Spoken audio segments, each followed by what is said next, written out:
حالانکہ اس کی کوئی شرعی حیثیت نہیں ہے. اور رسم کو ختم کرنے کا طریقہ یہ نہیں ہوتا ہے کہ جائز ہے یا نہیں، یہ نہیں پوچھنا چاہیے سوال میں. رسم کے ختم کرنے کا طریقہ ہے رسم نہ کیا جائے اور رسم میں شامل نہ ہوا جائے. نہیں مولانا کرنے میں کیا نقصان ہے، تو ٹھیک ہے جاؤ کرو بھائی، لیکن پھر یہ رسم کبھی نہیں ختم ہوگی. ختم کیوں نہیں ہو رہی ہے؟ یہی وجہ ہے ہم جیسے لوگ یہ باتیں کہہ کر کے کہ نہیں وہ تو ناجائز نہیں ہے اور ٹھیک ہے غلط ہے نہیں ہونا چاہیے، یہ ایسی باتیں کرنے کی وجہ سے رسم ختم نہیں ہوتی ہے. جو شریعت کے خلاف ہے یا شریعت میں جس کے بارے میں ریکمنڈ نہیں کیا گیا ہے، شریعت نے جس کے بارے میں کہا نہیں ہے، وہ رسمیں آپ چھوڑیں گے تو ختم ہوگی. میری شادی ہوئی تو بہت ساری رسمیں تھیں، رسموں کا ایک پورا مینو تھا. تو میں نے اس سے وہ جو ہمارے یہاں حجام ہوتا ہے ساری رسمیں وہ ادا کرتا ہے.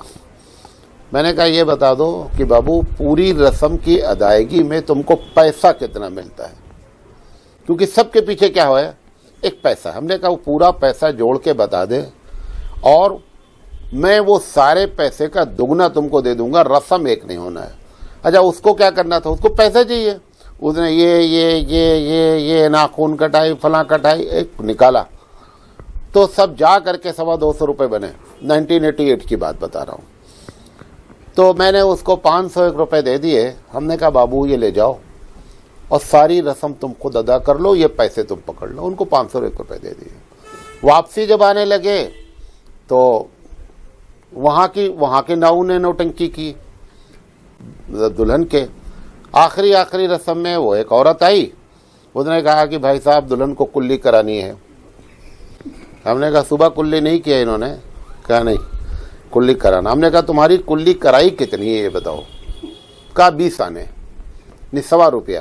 ہم نے 11 روپے دیا. ہم نے کہا جاؤ نل پہ کھڑی ہو کر کے خوب کلی کرو تم. یہ ساری رسمیں بیہودگی جو ہے نا یہ ہمارے سوسائٹی میں. لیکن اب اگر ایک دوسرا مولوی ہوتا تو کیا بولتے ہیں؟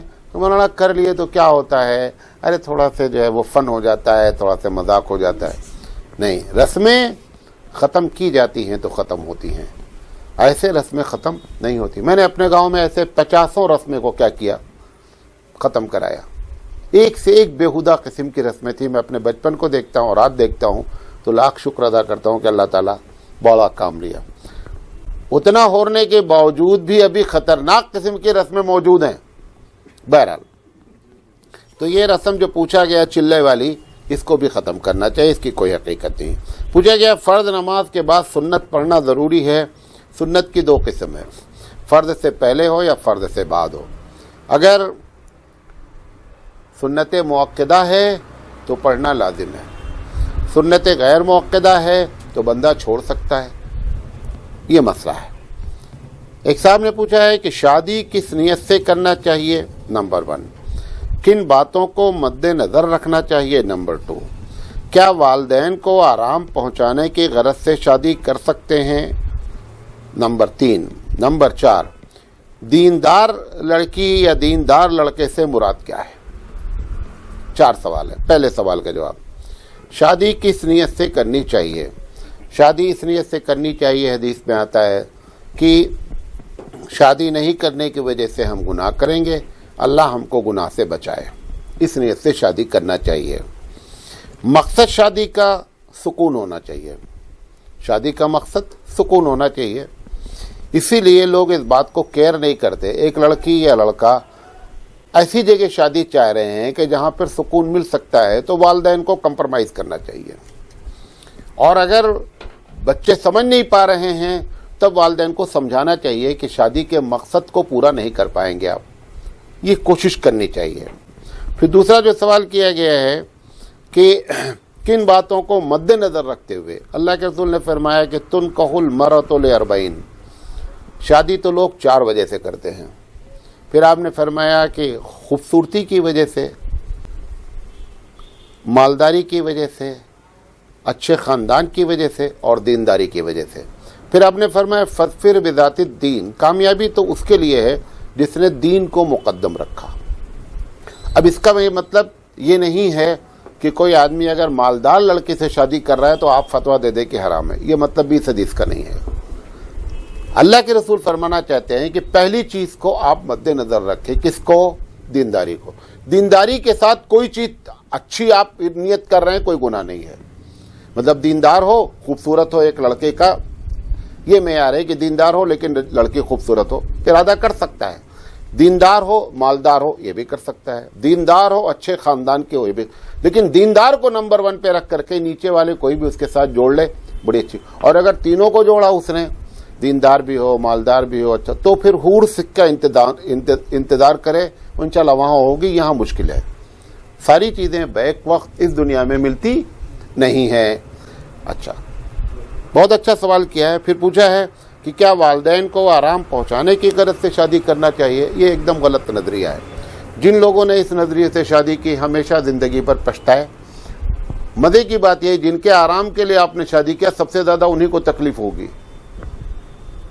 جن کے آرام کے لیے آپ نے شادی کیا سب سے زیادہ کیونکہ شادی کا یہ مقصد ہی نہیں ہے۔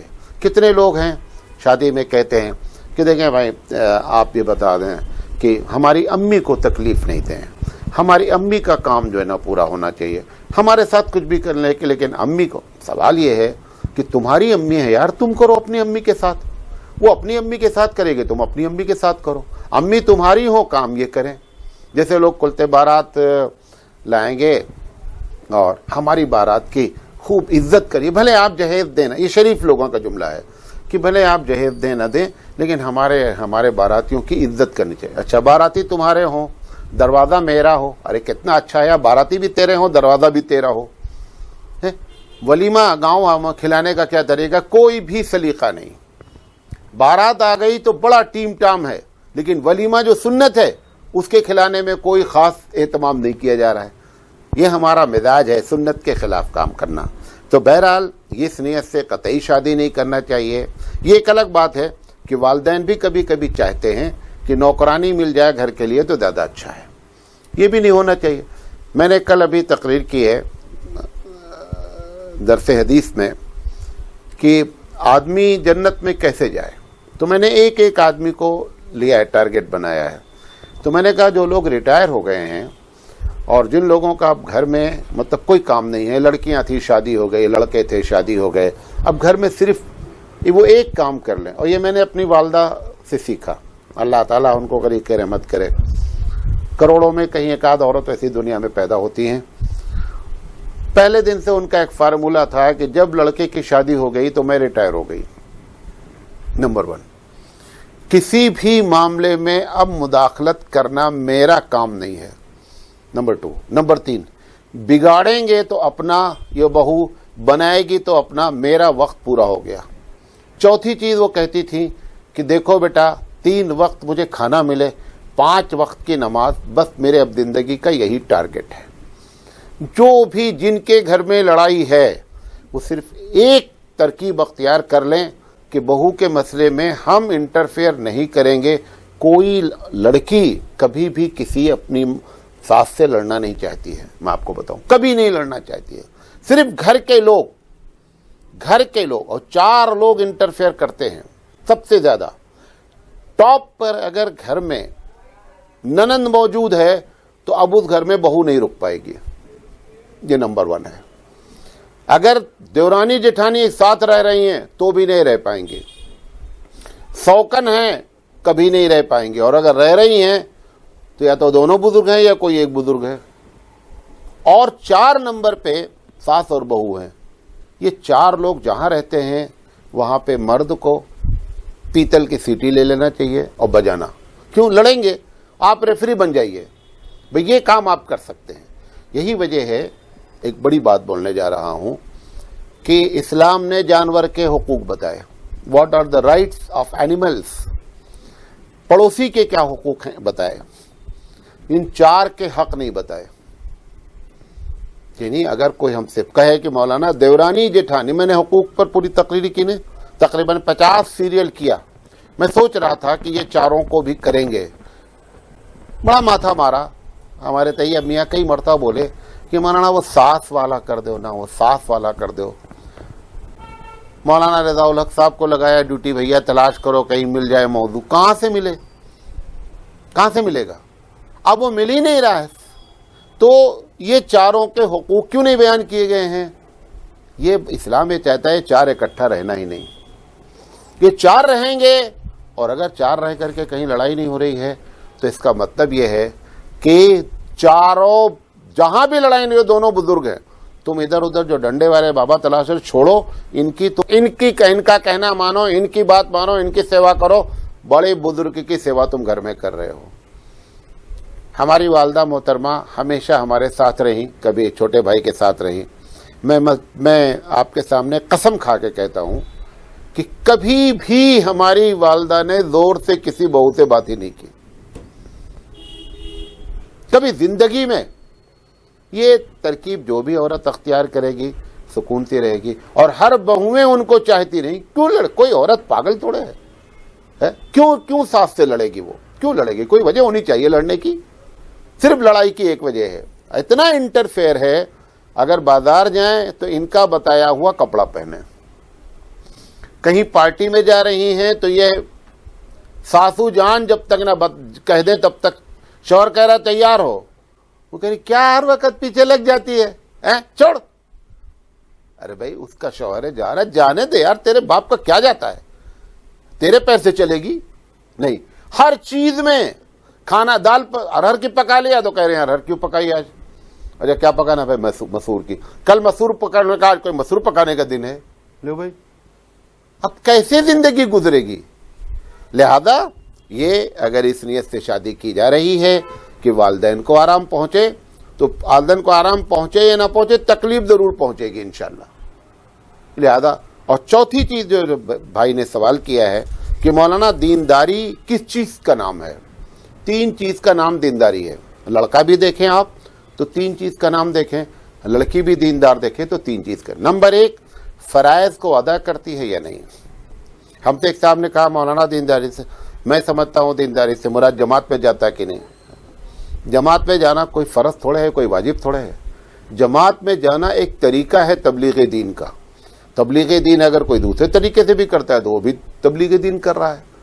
تو اگر فرائض ادا کرتا ہے لڑکا، حرام سے بچتا ہے اور لوگوں کے رائٹس ادا کرتا ہے، یہ دیندار شخص ہے. اسی کا نام دینداری ہے. آپ جو سمجھ رہے ہیں دینداری، وہ میری سمجھ سے دینداری نہیں ہے. پوچھا گیا ہے کہ آج کل سوشل میڈیا پر یہ خبر بہت دیکھنے کو ملتی ہے کہ مسلمان لوگ غیر مسلمین کو جلاتے ہیں اور ان کا جو ہے وہ کریا کرم کرتے ہیں. سب سے پہلی بات تو میں آپ کو یہ بتاؤں، ایسے واقعات خال ہوئے ہیں، بہت زیادہ نہیں. ایک ہی واقعے کو سوشل میڈیا، واقعہ ایک ہے، 1000 چینل سے آ گیا تو 1000 واقعہ تھوڑا ہو جائے گا. واقعہ تو ایک ہی ہوا ہے. 1000 آدمیوں نے ہم کو پوسٹ کر دیا تو بھی واقعہ کتنا ہوا؟ ایک ہوا.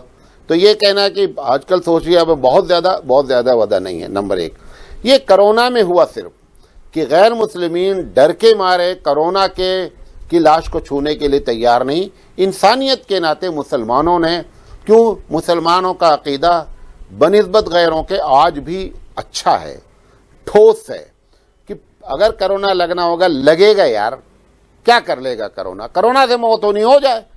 وہ کرونا کی باڈی اٹھاتا ہے لے جا کر کے. اب اگر اس کو اختیار دیا جائے تو اس کو جلانے کے بجائے دفنانا چاہیے. بنے کیونکہ غیر مسلمین میں بھی دفنانے کا بہت جگہ رواج ہے، تو دفنانا چاہیے. اگر ان کے گھر والے بضد ہوں کہ نہیں ہماری باڈی کو آپ جلائیے، ہم نہیں آئیں گے لیکن تم جلاؤ، اگر انسانیت کے ناطے جلا دیا گیا تو پھر ایسی کوئی گناہ کی بات بھی نہیں ہے.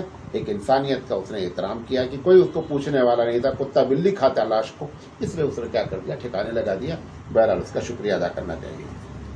لیکن خود بڑھ کر کے مسلمان بڑھے کہ میں اس کو لے جاؤں گا اور شمشان گھاٹ جلاؤں گا، ایسا کرنے کی اجازت نہیں. مجبوری ہے، پریشانی ہے، ہمارے علاوہ کوئی کرنے والا نہیں علاقے میں، مجبوری ہے. پوچھا گیا والد کی وفات کے بعد کیا فوراً وراثت تقسیم کرنی چاہیے؟ کوشش یہی کرنی چاہیے کہ فوراً تقسیم کریں. میرے والد کا انتقال ہوا، جس صبح ہم نے ان کو دفنایا، اسی رات میں بیٹھ کر ہم نے وراثت کو تقسیم کر لیا. اسی رات میں. یہ ایک الگ بات ہے کہ ہر آدمی کے حصے میں 2100 روپے آئے، وہ ایک الگ بات ہے. وراثت کچھ تھی ہی نہیں الحمدللہ، نہ باسی بچے نہ کتے کھائیں والی بات تھی. لہذا بہرحال وہ ایک الگ مسئلہ ہے، لیکن وراثت فوراً تقسیم کرنی چاہیے.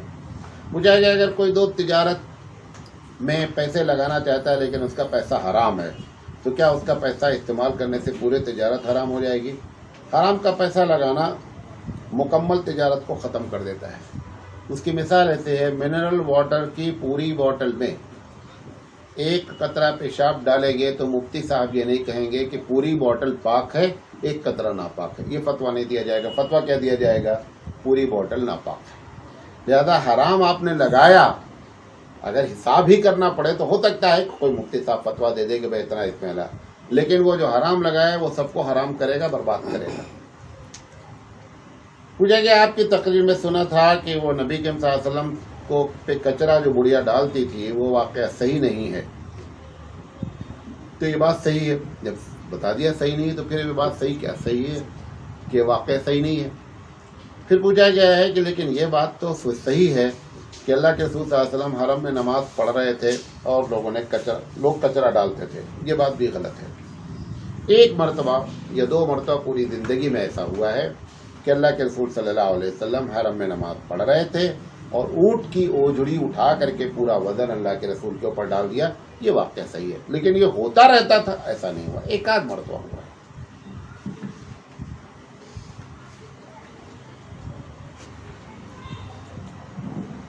ایک عجیب سوال آیا ہے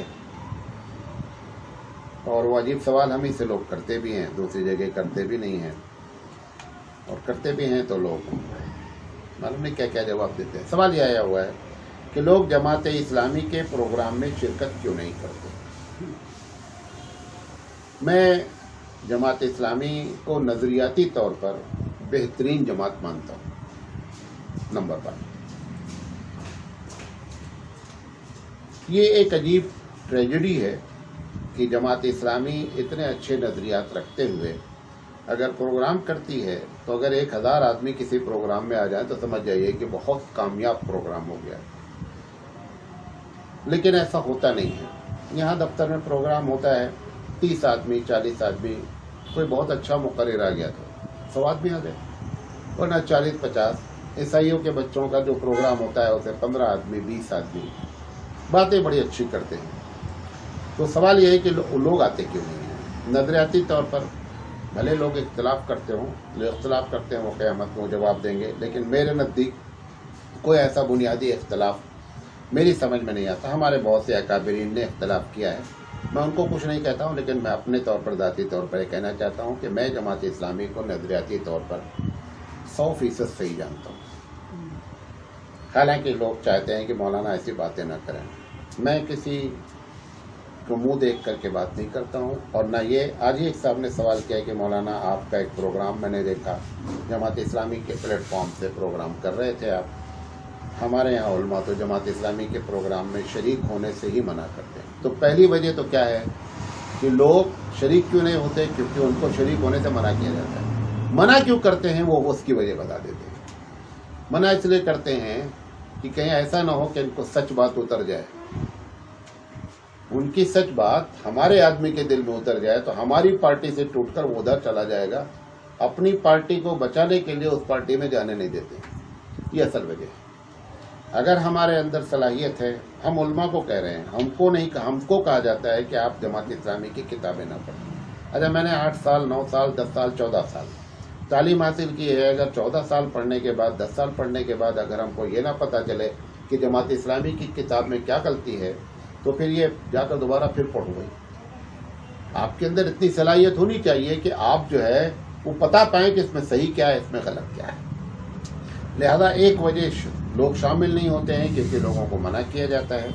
بہرحال قیامت ہوگی، جب مولانا مودودی علیہ الرحمہ سے یہ مسئلہ پوچھا گیا، جو مولانا آپ کے خلاف بہت سے سوالات آتے ہیں اور بہت لوگ بہت کچھ لکھتے ہیں، آپ ان کا جواب نہیں دیتے ہیں، تو مولانا علیہ الرحمہ نے یہ بات مولانا علیہ الرحمہ کی میں جو آپ کو نقل کر رہا ہوں، مولانا علیہ الرحمہ کے بہت قریبی ایک صاحب تھے، مفتی شمس الضحیٰ صاحب، وہ میرے استاد ہیں تقریباً 12 سال تک۔ ڈائریکٹ مولانا کے ساتھ ہو رہے تھے اور وہ اتفاق سے الائن آ گئے اور میں انہی کے پاس میں بیٹھتا اٹھتا تھا۔ بہت قابل آدمی تھے، بہت اللہ والے آدمی تھے۔ تو وہ یہ واقعہ بتا رہے تھے کہ مولانا عصر کے بعد جب بیٹھتے تھے تو ایسی محفلیں لگتی تھیں تو مولانا نے کہا کہ میں ان سوال کے جوابات کیا دوں. مفتی شمس الدعا کو کہتے مفتی صاحب کیا میں سوال کے جواب دوں. ایسے اٹھاتے, کہا کہ یہ پیپر ہوں گے, یہ سوال خط جو آتے تھے, کہا یہ خط ہوگا, ہم ہوں گے, اللہ ہوگا اور خط ہوگا. میرا اللہ جو فیصلہ کرے گا میں اس کو قبول کرنے کے لیے تیار ہوں. میں اپنا وقت یہاں برباد نہیں کرنا چاہتا. لوگ چاہتے ہیں کہ میں ڈیفنس کرتا رہوں اور میں تعمیری کام نہ کر سکوں, لہذا میں نے یہ طے کر رکھا ہے اللہ ماشاء اللہ بہت زیادہ مجھ پر پریشر ہوتا ہے تو میں کسی سوال کا جواب دے دیتا ہوں, ورنہ یہ میرا مزاج ہی نہیں ہے. تو مولانا کہتے تھے قیامت ہوگی, اللہ ہوگا, خط ہوگا, وہ ہوں گے, اللہ جو فیصلہ کرے گا میں دل سے قبول کرنے کے لیے تیار ہوں. تو بہرحال جو لوگ مخالفت کرتے ہیں ان کا اپنا مزاج ہے, ان کے اپنے دلائل ہیں. میں نہ ان کے دلائل پہ کچھ کہتا ہوں, لیکن میں کسی کے دلیل سے مطمئن نہیں ہوں. ذاتی طور پر آپ مجھے اچھا بولیں, خراب بولیں, یہ بولیں جماعت اسلامی کا آدمی ہے, حالانکہ آج تک جماعت اسلامی والے مجھے اپنا آدمی ماننے کے لیے تیار نہیں ہیں. یہ ایک الگ کہانی ہے. پھر کوئی مجھے اپنا آدمی نہیں مانتا ہے, اور میں خیر چاہتا بھی ہوں کہ میں مسلمان کی حیثیت سے دنیا میں رہوں اور مسلمان کی حیثیت سے دنیا سے اٹھ جاؤں. تو میرے لیے کیا ہے, بڑی شرافت ہے اور بڑا کام ہے. تو نہ جانے کی بنیادی وجہ کیا ہے کہ ان کو منع کیا جاتا ہے. اور منع کیوں کیا جاتا ہے کہ ہمارا لیکیج باہر نہ آ جائے.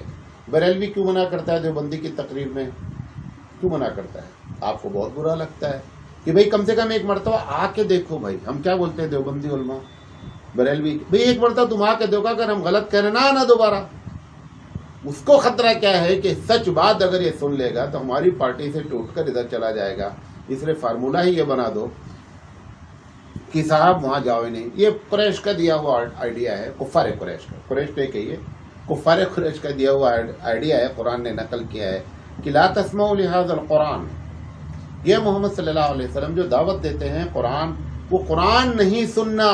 کیوں؟ انہیں معلوم ہے کہ یہ حق بات ہے, جیسے سنے گا بندہ کیا ہو جائے گا, یہ پلٹ جائے گا. لہذا قرآن سے نفرت کرائی جائے, ایسے ہی کسی بھی آدمی سے اس لیے نفرت کرائی جاتی ہے کہ ہمارا لیکیج باہر نہ ہو. ایک وجہ وہ. دوسری وجہ جماعت اسلامی کے لوگ خود ذمہ دار ہیں کہ لوگ ان کے پروگرام میں شریک کیوں نہیں ہوتے. میں جماعت اسلامی کے بڑے لوگوں سے بھی بات کہہ چکا ہوں. میں اس سوال کے جواب کے مادھیم سے اس کے واسطے سے بھی بتانا چاہتا ہوں. کیا ہے عوام الناس, غور سے سنیے گا. عوام الناس, اگر میری بات ذمہ دار کے اونچے تک پہنچے تو میں بہت خوش ہوں گا. عوام الناس دیندار آدمی کو ایک شکل میں دیکھنا چاہتی ہے. مثال کے طور پر چاہتی ہے کہ وہ جو درس قرآن دے رہا ہو اس کے سر پہ ٹوپی ہو, اس کی داڑھی ہو, اس کا پائجامہ کم سے کم ٹخنے کے اوپر ہو. یہ ایک ڈھانچہ ہے. جس ڈھانچے کا وہ تصور کر رہی ہے عوام, اگر وہ شرعی لحاظ سے غلط ہے تو جماعت اسلامی کو نہیں اختیار کرنا چاہیے.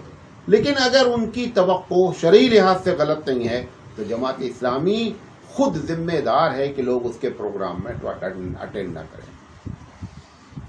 ایک میں کہہ رہا ہوں کہ آپ سارے پروگرام میں صرف ان لوگوں کے ذریعے پروگرام کرایا جائے کہ جو صالحین کا لباس پہنتے ہوں. میں نہیں کہہ رہا ہوں شرعی لباس, صالحین کا لباس پہنتے ہوں. یہ پروگرام کی جتنی شرکت ہے ایک مہینے کے اندر یہ 10 گنا شرکت بڑھ سکتی ہے. لیکن انہوں نے بھی ضد تھام رکھی ہے. درس قرآن کریں گے تو ٹوپی نہیں پہنیں گے, درس قرآن کریں گے تو انشرٹ کیے رہیں گے. ایک بڑی تعداد عیسائیوں کو میں دیکھتا ہوں, ایک بڑی تعداد. یہ بھی دوسری بنیادی وجہ ہے کہ پہلی وجہ وہ ہے, دوسری وجہ یہ ہے کہ یہ خود ذمہ دار ہیں اور اس کی اصلاح کرنے والے کو سمجھتے ہیں یہ میرا سخت دشمن ہے.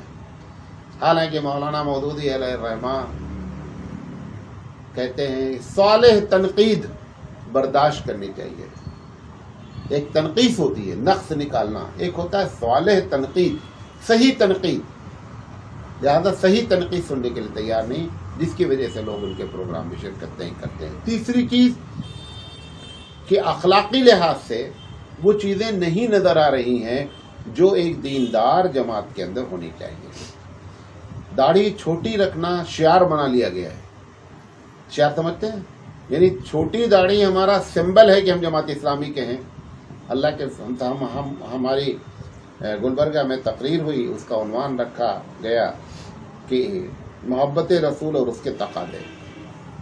ہم نے مثال دے کر کے کہا, ہم نے کہا ایک آدمی ایک لڑکے کو شاہ رخ خان سے محبت ہے. شاہ رخ خان اگر پھٹا پینٹ پہن لیتا ہے تو اس کی محبت میں پھٹا پینٹ پہن لیتا ہے, جبکہ یہ نہیں دیکھتا اس میں لاجک کیا ہے. اگر ہمارے آئیڈیل ہمارے رسول ہیں تو ہم کو یہ پوچھنے کی ضرورت کیا ہے کہ چھوٹی داڑھی بھی رکھی جا سکتی ہے. ہمارے رسول نے کیسے داڑھی رکھی, یہ آپ کے محبت کا تقاضا ہے. لیکن آپ نے سمبل بنا لیا کہ چھوٹی داڑھی کا مطلب. اگر جماعت اسلامی میں 10,000 کارکن رکن جماعت ہیں تو میرا اندازہ ہے کہ 10,000 میں 200 لوگ ایسے ہوں گے کہ جن کی داڑیاں بڑی ہوں. لیکن 8,000, یہ جو ساری چیزیں کی گئی ہیں, یہ وجہ ہے بنیادی جس کی وجہ سے لوگ جماعت اسلامی کے پروگرام میں شریک نہیں ہوتے. اب یہ تقریر سننے کے بعد یہ جب سوال جواب بہت سے لوگ گروپ چھوڑیں گے. بہرحال مجھے اس کی فکر نہیں ہے, میں ابھی بتا رہا ہوں. پوچھا گیا میں سعودی عرب میں رہتا ہوں, مکہ سے کافی دور ہوں. بہرحال لمبا سوال. انہوں نے نظر مانی کہ میرے بیٹے کا داخلہ اگر مدرسے میں ہو گیا, فلاں مدرسے میں, تو میں عمرہ کروں گا. اب بچے کا داخلہ ہو گیا ہے لیکن عمرہ کرنے میں بہت تکلیف ہے, بڑے شرائط ہیں, سب کچھ ہے. اب ان کو بھارت بھی پرماننٹ آنا ہے, تو ان کا کہنا ہے اس کا بدل کیا ہے. آپ کی جب تک طاقت ہے عمرہ کرنے کی, عمرہ ہی کرنا ہے, کیونکہ آپ نے اللہ سے وعدہ کیا ہے. آپ بھارت آ گئے تو کیا بھارت سے لوگ عمرہ نہیں کرتے ہیں؟ کیوں آپ بھارت کہہ رہے ہیں میں پرماننٹ آ رہا ہوں, پرماننٹ ہم یہاں رہ رہے ہیں, اس کے باوجود عمرہ کرنے بھی جاتے ہیں. تمہارے ہم یہاں پرماننٹ رہ رہے ہیں, کیا یہاں پرماننٹ لوگ جاتے نہیں ہیں؟ بہرحال ساری کوشش کر کے عمرہ ہی کرنا چاہیے.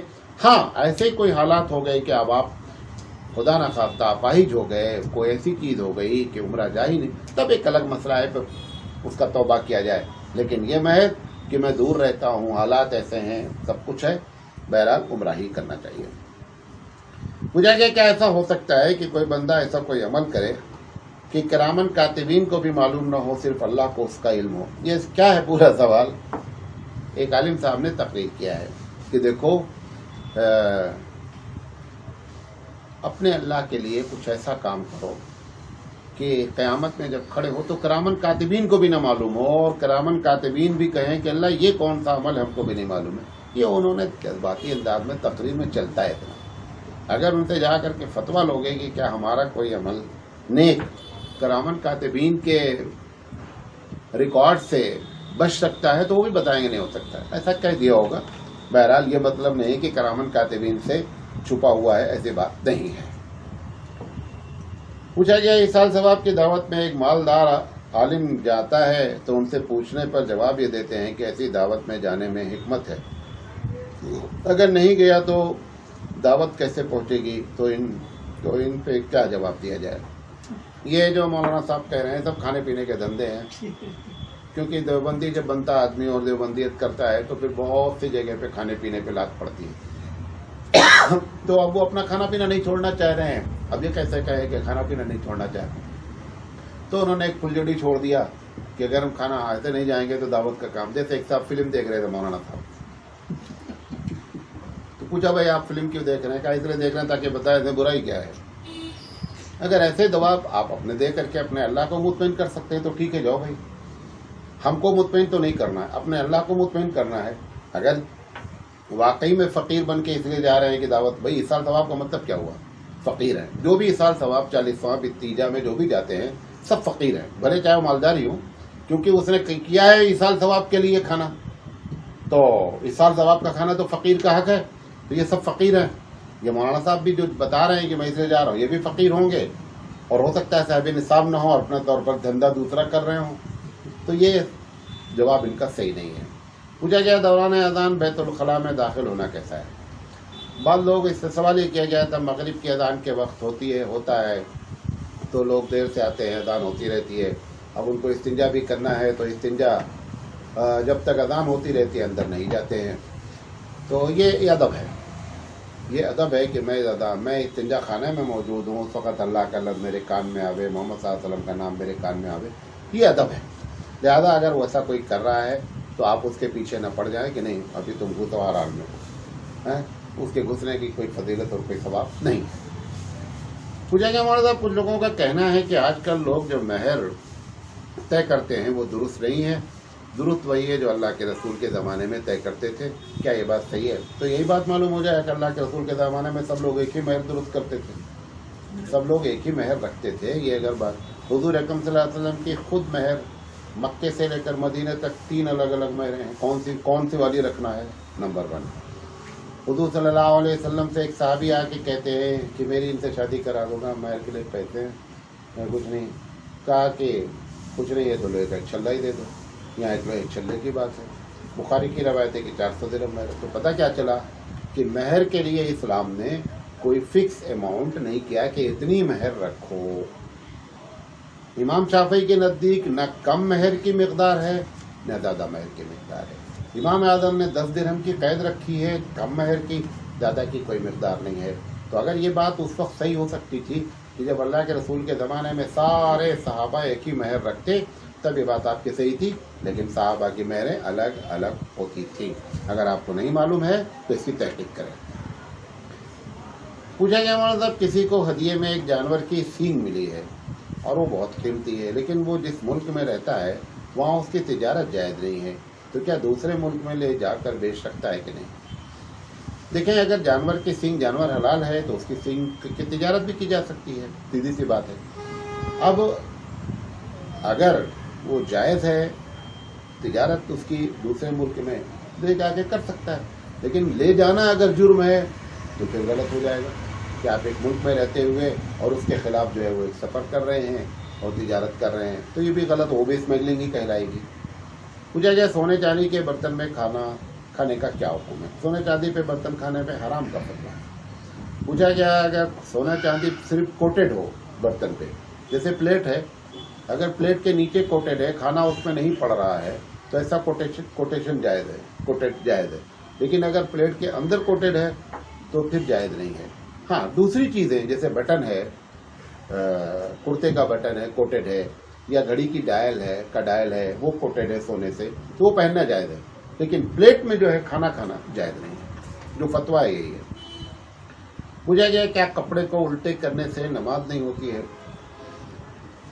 پہلی بات تو انجانے میں ہوا ہے کپڑا الٹا یا جان بوجھ کر ہوا ہے. کپڑا الٹنے سے مراد وہ پینٹ کا الٹنا نہیں ہے. کپڑے کا الٹنا الگ ہے، موہری کا الٹنا الگ ہے. جو حدیث میں منع ہے وہ الٹا کپڑا کر کے پہننا، وہ مکروہ ہے ہمارے نزدیک. علماء دیوبند کے نزدیک بھی، چال بند بعض لوگوں کے نزدیک، میرا جہاں تک یاد آتا ہے مکروہ تحریمی ہے بہت. لیکن اگر جو پینٹ الٹا کیا گیا ہے اس سے ہمارے ہاں نماز میں کچھ بھی فرق نہیں پڑتا ہے. پوچھی گئی وہی بات، لیکن دوسرے انداز سے پوچھا انہوں نے. تو کپڑا الٹا کر کے جان بوجھ کر نہیں پڑھنا چاہیے، نماز کے ادب کے خلاف ہے. نماز پھر بھی ہو جائے گی. جیسے بعض لوگ یہ سمجھتے ہیں کہ اگر بنیان کو الٹا کر کے پہنا جائے تو جادو کے اثرات نہیں ہوتے ہیں. ہو سکتا ہے ان کا اپنا تجربہ ہے، ٹھیک ہے بھائی. اب ان کے دماغ میں ہو سکتا ہے کہ بنیان تو اندر الٹی ہے، اوپر کرتا سیدھا ہے، نماز ہوئی یا نہیں ہوئی؟ نماز ہو جائے گی. اور یہ اندر والا جو الٹا ہوا معاملہ ہے، جو سامنے نظر نہیں آ رہا ہے، کیونکہ یہ کوئی نماز کی توہین نہیں ہوئی، نظر ہی نہیں آ رہا تم بنیان اندر پہنے ہو یا نہیں پہنے ہو، الٹی ہے کہ سیدھی، اس سے کوئی فرق نہیں پڑتا. پوچھا گیا چاندی کی انگوٹھی بغیر نگینے کے پہننا حرام ہے؟ میرے علم میں ایسی بات نہیں ہے. یہ ایک الگ بات ہے. مردوں کے لیے کہا گیا ہے کہ 4.374 گرام 4.374 گرام کے وزن سے زیادہ چاندی نہیں ہونی چاہیے. جو مرد چاندی پہنتے ہیں، انگوٹھی جو اتنی بڑی بڑی 5-5 6-6 10-10 انگوٹھی پہنتے ہیں نا، وہ تو سب جعلی، جتنے جعلی پیر ہوں گے وہ اتنی جعلی انگوٹھی ہوگی. یہ سب پہچان ہے، علامت ہے. پوچھا گیا زکوٰۃ نکالنے کا صحیح طریقہ کیا ہے؟ زمین کی پیداوار پر کیا زکوٰۃ ہے؟ مکان کے بارے میں زکوٰۃ؟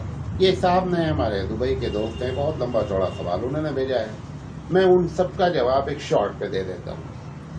جس وقت آپ زکوٰۃ دینے کی ڈیٹ متعین کیے ہوئے، جس وقت آپ یہ دیکھ لیں کہ ہمارے پاس کتنا کیش ہے اس دن، نمبر 1، کتنا سونا اور چاندی ہے اس کی ویلو نکال لیں، کتنا مال ایسا ہے جو بیچنے کی نیت سے لیا گیا ہے، چاہے وہ موبائل ہو اور چاہے وہ پلاٹ ہو، چاہے وہ بلڈنگ ہو.